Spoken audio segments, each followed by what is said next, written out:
Hello नमस्कार दोस्तों, आप सभी लोगों का डिमांड था कि सर सेट थ्योरी एनसीईआरटी से पढ़ाओ, लाइन बाय लाइन पढ़ाओ सर, बहुत मजा आता है पढ़ने में। ठीक है, तो चलिए आज सेट थ्योरी का एनसीईआरटी का लाइन बाय लाइन हम लोग क्लास 11 का स्टार्ट किए हैं और इस मुहिम में आप हमें साथ देंगे। उम्मीद करता हूं कि इस टॉपिक में मैं आपको चैंपियन जरूर बना दूंगा, लेकिन इससे पहले आपको वीडियो को आज तक देखना होगा क्योंकि यह ज़्यादा जरूरी है। देखिए, ये कुछ बातें हैं जिसे आप पढ़ लीजिए। इन दिस डेज शुरू करते हैं तो और लेकिन ये मुहिम तो मैं लगातार करता ही रहूँगा, लेकिन आपसे एक विनती है, आपसे एक रिक्वेस्ट है कि आप इस चैनल को सब्सक्राइब कर दीजिए। आपकी सपोर्ट की ज़रूरत है ताकि हम आपके फेस टू फेस आकर आपको पढ़ा सकें।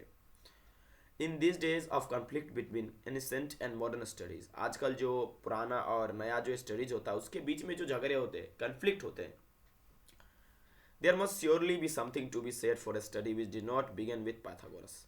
एक ऐसा स्टडी जो पाइथागोरस से नहीं शुरू हुआ और ना तो ये आइंस्टीन पे ही खत्म हुआ, लेकिन सबसे ओल्डेस्ट है और सबसे यंगेस्ट है। जे एच हार्डी जी का कहना था, ये बहुत बड़े गणितज्ञ थे। ठीक है, तो चलिए शुरू करते हैं सेट थ्योरी को। सबसे पहला 1.1 में इंट्रोडक्शन है, जिससे मैंने आपको बोला लाइन बाय लाइन पढ़ूंगा ताकि आप लोग भी फील कर सकें। चलिए, the concept of set serves as a fundamental part of the present day mathematics. आज के जो मैथमेटिक्स है, आज जो हम मैथमेटिक्स यूज कर रहे हैं, उसमें सेट एक बहुत बड़ा रोल प्ले करता है। ठीक है, today this concept is being used in almost every branch of mathematics. और गणित के जितने भी शाखा हैं उसमें सेट के बिना कोई आधार ही नहीं है। Sets are use to define the concept of relation and function. Set का इतना ज़्यादा महत्व है कि जब आप अगला चैप्टर रिलेशन या फंक्शन पढ़ेंगे 11th के बाद 12th में, तो अगर आपको सेट नहीं आता है तो रिलेशन फंक्शन में आपका अच्छा पकड़ नहीं हो सकता। चाहे आप ज्योमेट्री पढ़िए, चाहे आप सीक्वेंस पढ़िए, चाहे प्रोबेबिलिटी पढ़िए, इस सब में भी सेट का नॉलेज जरूरी है। अब बच्चे सेट चैप्टर को इग्नोर कर देते हैं, हल्का समझ के बहुत बातें छोड़ देते हैं। तो सेट का कहाँ कहाँ यूज है आप इस बात को भली भांति समझ चुके हैं। ठीक है, अच्छा, कह रहा था theory of set was developed by German mathematician George canter. अच्छा, आपको अभी घबराने की जरूरत नहीं है कि सेट थ्योरी क्या होता है, कहाँ से आया, सब बताऊंगा। एनसीईआरटी बहुत अच्छे ढंग से एक्सप्लेन किया है। ये सेट की बातें जो है ना, ये किसके द्वारा डेवलप किया गया है? जर्मन मैथमेटिशियन थे जिनका नाम था जॉर्ज कैंटर। सबसे पहले उन्होंने इनकाउंटर किया था कि सेट और उस पर कुछ प्रॉब्लम ऑफ ट्रिग्नोमेट्री पर इन्होंने सीरीज के प्रॉब्लम थे, उस पर इन्होंने वर्क किया। इस चैप्टर में हम लोग कुछ सेट के बेसिक डेफिनेशन और ऑपरेशन देखेंगे सेट पे कैसे होता है। तो सेट को खोजने का पूरा श्रेय जॉर्ज केंटर को ही जाता है और इनका कार्यकाल 1845 से लेकर 1918 तक था। अब अगला दिमाग में प्रश्न आता है कि सर सेट है क्या और उसका रिप्रेजेंटेशन कैसे होता है। तो चलिए एनसीईआरटी कैसे समझाता है इस चीज को समझते हैं। कह रहे in everyday life we often speak of collection of object a particular kind. हम अपने रोजमर्रा की जिंदगी में बहुत सारे ऑब्जेक्ट की कलेक्शन के बारे में आपसे पूछते हैं। जैसे मैं आपसे पूछूं कि भाई कार्ड्स के पैकेट, जैसे लोगों का भीड़, एक क्रिकेट टीम का भीड़, ये सब तो कलेक्शन ही है ना कि बढ़िया है। मैथमेटिक्स ऑल्सो ऐसा करता है। ठीक है, देखो जैसे हम लोग आसपास में बहुत सारे चीज़ों का कलेक्शन करते हैं, जैसे बेस्ट साइकिल का कलेक्शन, जैसे भीड़ में लोगों का कलेक्शन, जैसे कार्ड में कार्ड के पैकों का कलेक्शन। तो ये हमारे डेली लाइफ का है, लेकिन मैथमेटिक्स भी तो कलेक्शन करता है। हम लोग अलग अलग कलेक्शन के थ्रू आते हैं, जैसे नेचुरल नंबर का कलेक्शन, नेचुरल नंबर का संग्रह, जैसे कोई पॉइंटों का संग्रह, जैसे प्राइम नंबर हो गया। ठीक है, तो चलिए इस बात को समझते हैं। ठीक है, सेट को समझने से पहले, अच्छा, अगर मैं आपसे पूछूं कि ऑड नेचुरल नंबर कहाँ से कहाँ तक, तो 10 से छोटे, जितने भी 10 से छोटे ऑड नेचुरल नंबर, तो आप कहोगे सर 1, 3, 5, 7, 9। अगर मैं आपसे कलेक्शन की बात करूं तो रिवर्स ऑफ इंडिया, तो आप बोलेंगे गंगा, ब्रह्मपुत्रा, जितने भी बड़े छोटे रिवर है सबका नाम लेंगे। मैं अगर आपसे पूछूं कि भाई इंग्लिश अल्फाबेट में वॉवेल का संग्रह, कहोगे sir A, E, I, O और U। अलग अलग ट्रायंगल के संग्रह, कहोगे बहुत सारे ट्रायंगल सर, आपके तीनों ट्रायंगल के संग्रह ले लीजिए। प्राइम फैक्टर 210 का, तो आप कहोगे सर 2, 3, 5 और 7। अगर मैं इस इक्वेशन का सॉल्यूशन बोलूँ तो आप बोलोगे सर 2 और 3 हो सकता है, कैसे होगा? तो फैक्टर कर देंगे, x square minus 3x-2x plus 6 और x इंटू एक्स माइनस 3 और -2 इंटू एक्स माइनस 3 कर देंगे तो 2 वैल्यू आ जाएगा। ठीक है, अच्छा, ऊपर में आप जितने भी चीज़ देखा सारे के सारे एनसीईआरटी बता रहे हैं कि ये डिफाइंड है, वेल डिफाइंड है, कलेक्शन है किसी भी ऑब्जेक्ट का। एक ऐसा सेंस है जिसे हम डिसाइड कर सकते हैं कि यहाँ पार्टिकुलर ऑब्जेक्ट कलेक्शन है या नहीं है। ठीक है, अगर हम ऐसा कहें कि रिवर जो नाइल है वो रिवर में बिलोंग नहीं करता कलेक्शन ऑफ रिवर्स में, अगर दूसरी ओर देखें और कहे रिवर गंगा जो है आपका कलेक्शन है, ठीक है, तो इस तरह से हम लोग चीज़ों को कर सकते हैं। चलिए आप कुछ नोशंस को समझते हैं, ठीक है। उसके बाद सेट को भी हम डिफाइन करेंगे, सेट होता क्या है। तो पहले इस बात को समझिए, आप इस नाम को भी ध्यान में रखिएगा। देखिए सबसे पहले अगर आप नेचुरल नंबर को दिखाते हैं तो उसको एन से दिखाएंगे, integer set of all integer को जेड से दिखाएंगे, रेशनल नंबर को क्यू से, रियल नंबर को आर से, और पॉजिटिव इंटीजर को जेड प्लस से, और पॉजिटिव रेशनल नंबर को क्यू प्लस से, और उसके बाद पॉजिटिव रियल नंबर को आर प्लस से। ये कुछ नोशंस है, कुछ सिंबल्स हैं जो आप ध्यान रखेंगे जब सेट का यूज करेंगे तब, ठीक है, क्योंकि हम इस कंटेक्स्ट को यूज करने वाले, ठीक है। Again the collection of 5 most renowned mathematicians of the world is not well defined. अच्छा, बता सकते हैं कि हम अगर आपसे पूछे 5 बहुत ही प्रसिद्ध मैथमेटिशियन, तो आप बता सकते हैं कि हाँ यही मैथमेटिशियन रहेगा और इससे आगे नहीं। बहुत अभी भी मैथमेटिशियन बन रहे हैं और बनेंगे, ठीक है। इसका मतलब ये है कि ये अभी वेल डिफाइंड नहीं है, ठीक है। अच्छा, मैं ऐसा पूछूं कि आपके क्लास में सबसे इंटेलिजेंट बच्चों का कलेक्शन, तो आप नहीं कर पाएंगे, क्योंकि कल कोई इंटेलिजेंट बन जाए ऐसा कहना मुश्किल है, ठीक है। तो ये डिपेंड करता है पर्सन के डिटर्मिनेशन पे कैसे वो आगे बढ़ेगा, ठीक है। इसका मतलब ये वेल डिफाइंड कलेक्शन नहीं है। तो कलेक्शन है क्या? अब सेट के बारे में डिफाइन करता हूं। कहता है एक we will say that a set is well defined collection of object. इतना करने के बाद हम कह सकते हैं कि अगर सेट हमको कोई भी है तो उसको सबसे पहले सही से डेफिनेशन लेकर देना पड़ेगा, तभी वो सेट कहलाएगा, अन्यथा वो सेट कहलाने लायक नहीं है। एक सेट क्या होता है? एक वेल डिफाइंड कलेक्शन होता है किस चीज़ों का? ऑब्जेक्ट का। अगर आपके पास बहुत सारा ऑब्जेक्ट रखा हुआ है, अगर उस ऑब्जेक्ट को आप सही से कलेक्शन नहीं कर पाते हैं, सही से नहीं बता पाते हैं, तो वो सेट नहीं होगा। सेट क्लियर हो गया? एक वेल डिफाइंड होता है क्लास और कलेक्शन ऑफ ऑब्जेक्ट का। और कह रहा है कि कुछ पॉइंट बता रहा है, दी फ्लोइंग पॉइंट में बी नोटेड। क्या क्या पॉइंट है ये समझिए। पहले आपने सेट को समझ लिया, और ये सिंबल भी आप याद रखेंगे, जैसे जैसे बोल रहा हूँ वैसे वैसे करिएगा, ठीक है, कुछ भी नहीं छोड़िएगा आप लोग। पहला कह रहा है objects comma elements and members of set are synonymous terms, ठीक है। देखो, आप ऑब्जेक्ट की बोलो, चाहे एलिमेंट बोलो या मेंबर्स बोलो, तीनों एक ही बात है, ठीक है। और ये सिनोनिमियस है, यानी समानार्थी है, ठीक है। आप या ऑब्जेक्ट बोल दो या एलिमेंट भी बोल सकते हो सेट के अंदर की चीज़ों को, या मेंबर। दूसरा बात आपको ध्यान में रखना है कि जो आप सेट डिफाइन करेंगे या डिनोट करवाएंगे वो कैपिटल लेटर ABCXYZ से होना चाहिए, और उसका जो एलिमेंट होगा सेट का वो स्मॉल लेटर में होगा, ठीक है। और कह रहा है कि अगर मान लीजिए छोटा a, यानी ये अगर a किसका, इस a का एलिमेंट है, तो हम ऐसा बोल सकते हैं if a is element of set a, तो हम लोग कहते हैं कि a बिलोंग्स टू a, ठीक है। जैसे आप किसी घर में रहते हैं तो उस घर का मेंबर हुए, तो मान लीजिए फलाना a घर में रहते हैं और आपका नाम a है, छोटा a, हम कहेंगे ना छोटा a बिलोंग्स टू क्या हो, छोटा बड़का घर a, ठीक है। यानी इसको हम ऐसे पढ़ेंगे a बिलोंग्स टू a, और ग्रीक सिंबल, एक सिंबल में हम ये सिंबल को बिलोंग्स टू, जिसको हम एप्सलाइन भी बोलते हैं, और इसको हम लोग बिलोंग्स टू फ्रेज के लिए डिफाइन करते हैं। इसको आप जहां पर भी देखेंगे इसका मतलब वो उसका मेंबर है, इसको बोलते हैं बिलोंग्स टू। पहले चीज़ों को समझ लीजिए, ठीक है। इसलिए हम लिखते हैं ए बिलोंग्स टू कैपिटल ए। अगर एलिमेंट बी नहीं है ए का पार्ट, तो हम लोग कहेंगे B does not belong to A, और ये ऐसा पढ़ा जाएगा, ठीक है। अगर हम ऐसा कहें कि देखो एक वॉवेल अल्फ़ाबेट में आपका ए है, तो वॉवेल में बिलोंग करता है, तो ए बिलोंग्स टू भी बोल सकते हैं, लेकिन बी नहीं ना वॉवेल, इसलिए B does not belong to B, ठीक है। प्राइम नंबर में देखिए फैक्टर 30 और 3 पी है, बट 15 इसका फैक्टर नहीं है, ठीक है। तो ये आपने समझा सेट क्या होता है, और उसको किस में किसका मेंबर है उसको भी दिखाने का तरीका आपने समझा। अच्छा सर, सेट को रिप्रेजेंट कैसे करेंगे ये भी बताया जाता है, ठीक है। देखो, सेट को रिप्रेजेंट करने का दो तरीका है, एक है रोस्टर फॉर्म या सेट बिल्डर फॉर्म। देखिए, रोस्टर फॉर्म को टेबुलर फॉर्म भी बोलते हैं, और सेट बिल्डर फॉर्म आपका रहा। क्या है रोस्टर फॉर्म, क्या है टेबुलर फॉर्म, एनसीईआरटी एक्सप्लेन करेगा। चलिए पहले रोस्टर फॉर्म को समझते हैं। कह रहा है in roster form all the elements of set are listed, the elements are being separated by comma and are enclosed by with the braces, ठीक है। कह रहा है देखिए जो रोस्टर फॉर्म होगा ना, उसमें सारे एलिमेंट को सबसे पहले लिस्ट कर देंगे एक जैसा, और उसको एक ब्रेसेस के अंदर बंद कर देंगे और कोमा देकर लिख देंगे, ठीक है। जैसे अगर मैं आपसे बोलूँ 7 से छोटा सारे आपके इवेन नंबर, तो आप एक ब्रेसेस इस तरह से लिखेंगे, और उसके बाद 2,4 और 6, ठीक है। इस तरह से आप बना देंगे, ठीक है। और कुछ रोस्टर फॉर्म में एग्जांपल हम आपको और देंगे, तो समझ में आ गया रोस्टर फॉर्म में कैसे लिया जाता है। जो भी एलिमेंट बोला जाएगा उसको पहले हम लोग क्या करेंगे, लिस्ट कर लेंगे अपने दिमाग में, और उसको ब्रेसेस के अंदर कोमा देकर बंद कर देंगे। ठीक है, उसको रोस्टर फॉर्म बोलते हैं। The set of all natural number which divide 42। अच्छा, कह रहा है कि 42 से डिवाइड करने वाले सारे आपके set of all natural number लिखना है।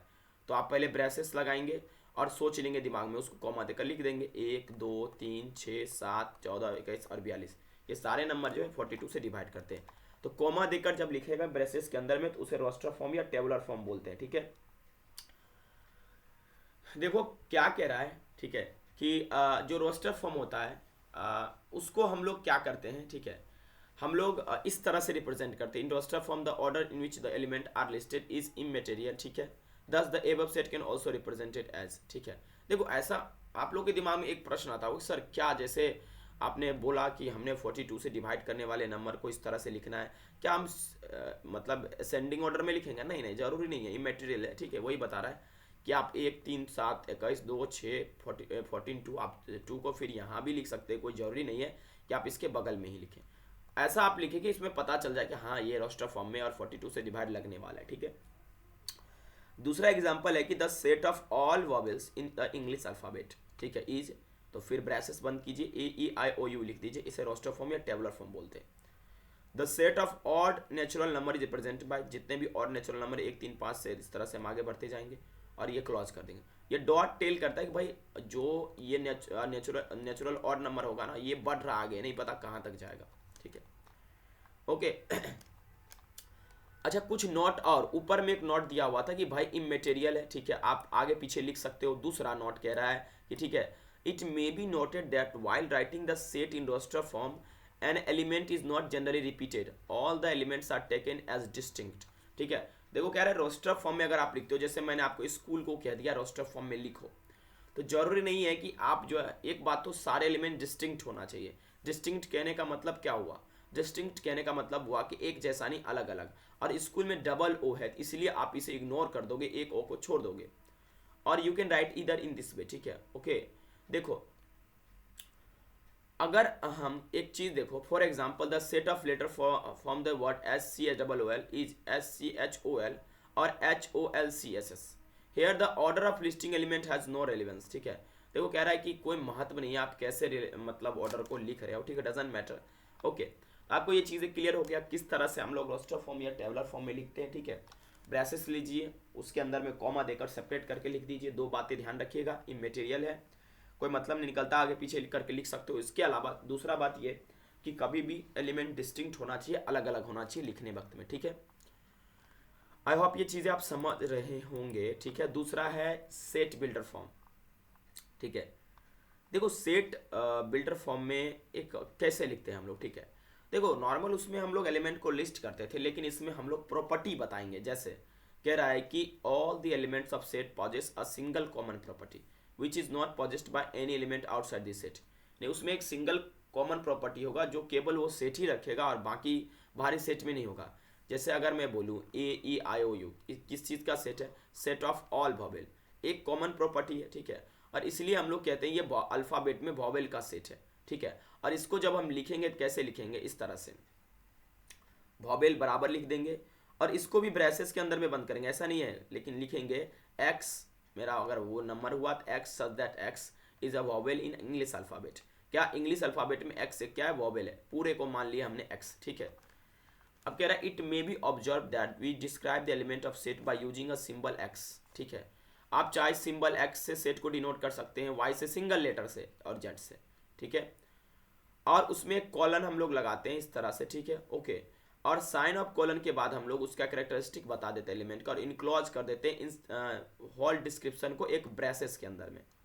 ठीक है, और इस डिस्क्रिप्शन को रीड करेंगे, the set B is read as the set of all x such that x is a vowel of English alphabet. इसको कैसे पढ़ेंगे? The set of all x such that x is a vowel of English alphabet. इस description में braces का मतलब हुआ set of all और colon का मतलब हुआ सच दैट। कोलन का मतलब क्या हुआ? Such that. ब्रेसेस का माने क्या हुआ?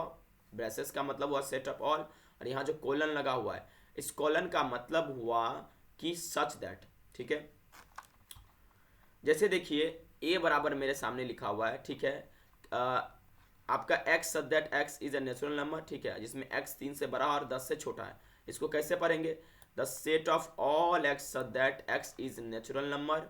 ठीक है, and x lies between 3 and 10, ठीक है, x लाइज बिटवीन 3 and 10 आप ऐसे पढ़ेंगे, ठीक है। इसका मतलब ये हुआ कि इसमें 4 भी, 5 भी, 6 भी, 7 भी, 8 भी, 9 भी और सारे एलिमेंट है सेट ए का।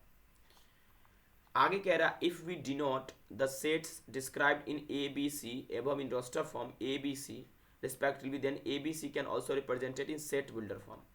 अगर किसी को हम जैसे कोई भी एलिमेंट को पीछे हमने रोस्टर फॉर्म में दिखाया था उसको सेट बिल्डर फॉर्म में भी दिखा सकते हैं। कैसे, देखिए कैसे हम लोग पढ़ेंगे, the set of all x such that x is a natural number which divides 42, ठीक है।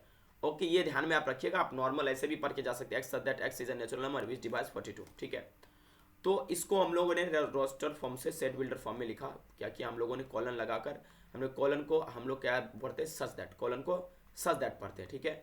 और ये ऐसे भी दिखाया जा सकता है जैसे हमने रोस्टर फॉर्म के अलावा ऐसे भी वोवेल को हम लोग और नेचुरल नंबर को तीनों को दिखा सकते हैं ABC करके, ठीक है। अच्छा, कुछ एग्जाम्पल है, अब मैं आपको समझाता हूँ, ठीक है। देखो आपने ये समझ लिया कि रोस्टर फॉर्म या टेबलर फॉर्म या सेट बिल्डर फॉर्म में हम लोग कैसे लिखते हैं, ठीक है। अब मैं अगला जो टॉपिक है वो है कि भाई एक क्वेश्चन दिया है, इसको रोस्टर फॉर्म में लिखना है। जैसे एक आपका क्वाड्रेटिक इक्वेशन दे दिया x² प्लस x माइनस 2, तो इसको रोस्टर फॉर्म में लिखने के लिए हमको पता करना पड़ेगा कि x में क्या क्या पॉसिबिलिटी है, इसलिए हम इसका फैक्टर करेंगे।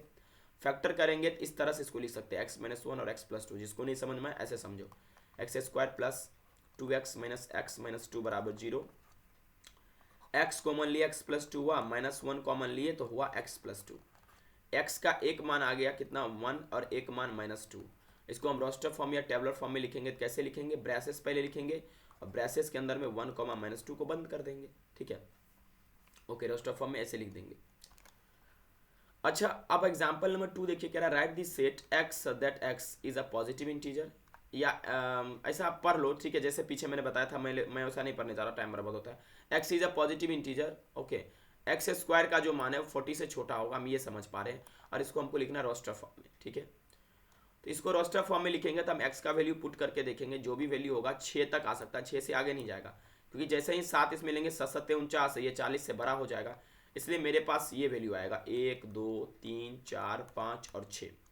इसको रोस्टर फॉर्म में लिखेंगे तो इस कॉमा देकर ब्रैसेस के अंदर में बंद कर देंगे, ठीक है। अब एक सेट मेरे पास दिया 1 4 9 16 25, इसको सेट बिल्डर फॉर्म में लिखते हैं, लिखना है, रोस्टर फॉर्म में लिखा हुआ है। इसका मतलब क्या हुआ बताओ, इसका मतलब ये हुआ कि जो भी ये x है ये इस तरह से x है कि ये सारा नेचुरल नंबर का स्क्वायर है। देखो 1 का स्क्वायर, 2 का स्क्वायर, 3 का स्क्वायर, ठीक है। इसको ऐसे लिख सकते हैं a बराबर x such that x is square of natural number, ठीक है। या आप इसको ऐसे भी लिख सकते हैं कि भाई x बराबर n², जहां पर n सारे नेचुरल नंबर है, ठीक है। अब मैं सच दैट भी नहीं पढ़ूंगा, सीधा आप लोग समझते जाओ, ठीक है। एग्जाम्पल नंबर 4 भी समझते हैं कि जो सेट है 1/2, 2/3, 3/4, 4/5, 5/6, 6/7, इसको सेट बिल्डर फॉर्म में लिखना है।